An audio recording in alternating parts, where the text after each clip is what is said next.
he said, Mom, he said, I hate who I am. He said, this isn't me. And I said, AJ, we'll help you fight it. And he said, Mom, you don't know how strong it is. It wakes you up in the middle of the night. You can't even sleep. Now it tells you who to talk to, when to eat.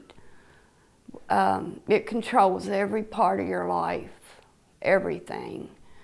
And it turns you into somebody that you're not.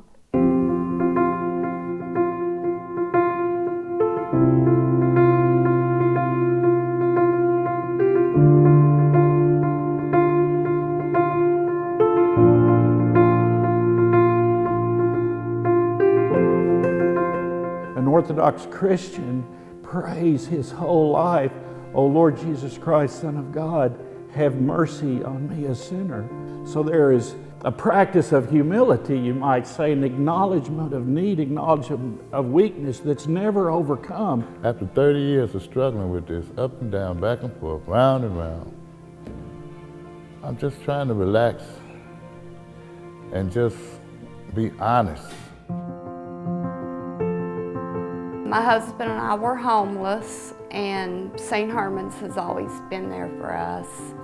We ate here 100 times, probably 1,000 times. And 2 months ago, we were at St. Herman's, and my husband, he OD'd. Some of the men that live here rushed into my office and we've got somebody ODing in the side yard. I ran out there. I was doing CPR, and one of the guys here was helping me, but he wasn't coming out of it. And it was one of the worst ODs that he had had. She had a backpack. I know in the past she's carried Narcan because she struggled herself. I said, do you have Narcan in your backpack?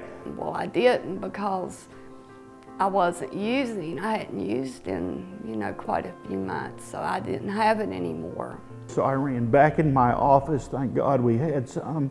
She administered it. It's like a little aerosol, and there was almost an immediate recovery from that.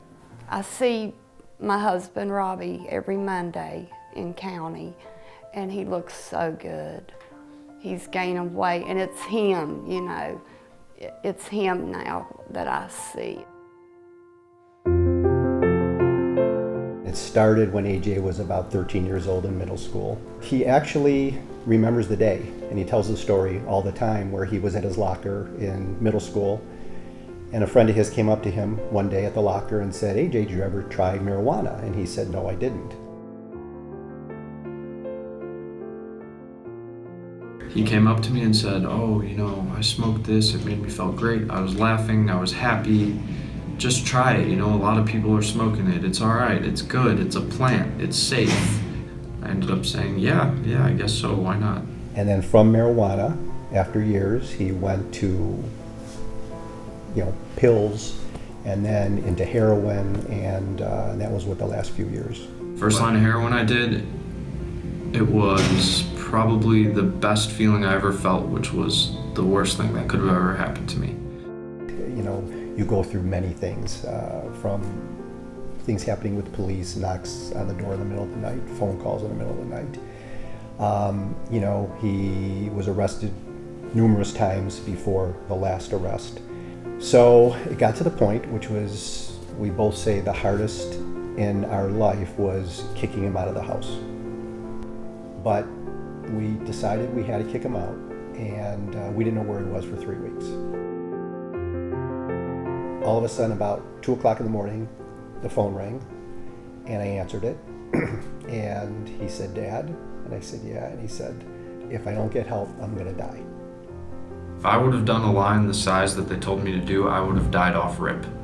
Right there, instantaneously, no doubt about it. I did, I would say, a grain of sand, or a couple grains of sand. You literally need to do a dot. And I said, where are you?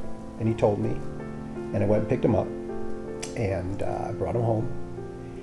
And I said, the only way we're gonna help you is if you are gonna go into a long-term treatment program. And he said, I'll do it.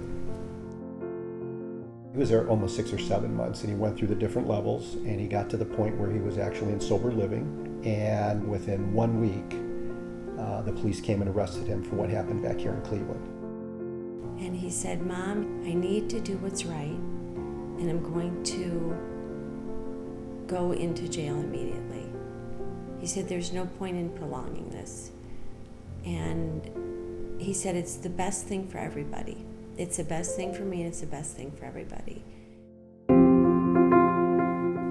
You know, when a person here at St. Herman's relapses, there'll often be a discussion in my office that substance abuse is more important than a place to live because they're willing to get kicked out of here. It's more important than their job. It's probably more important their relationships.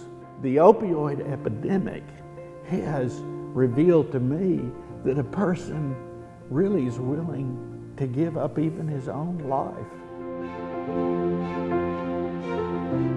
When things go wrong, as they sometimes will, don't panic.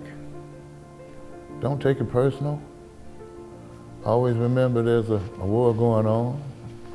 The spirits and principalities that we can't control, but don't do anything. Just stand and pray.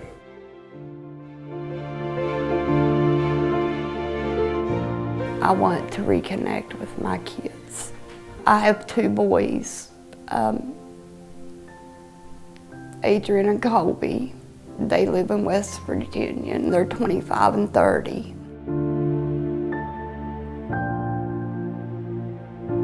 We are so proud of him right now. I hope that anybody that listens to this or has the opportunity to meet AJ someday will see what a kind, gentle soul he is, who really cares about other people. And we are very proud of his courage and his strength through all of this. And his goal is to become a counselor, and he said, if I can save one life, he said, that's my goal. There's a handful of guys I watch here every day, and I'm inspired by that. They work like ants. They don't go anywhere, they can. It made me realize, what's the rush to get out and go somewhere? Get into myself, get into my whatever it is. Find it, whatever it is, and enjoy it. You know, you're not missing anything out there. Just don't leave before the miracle happens.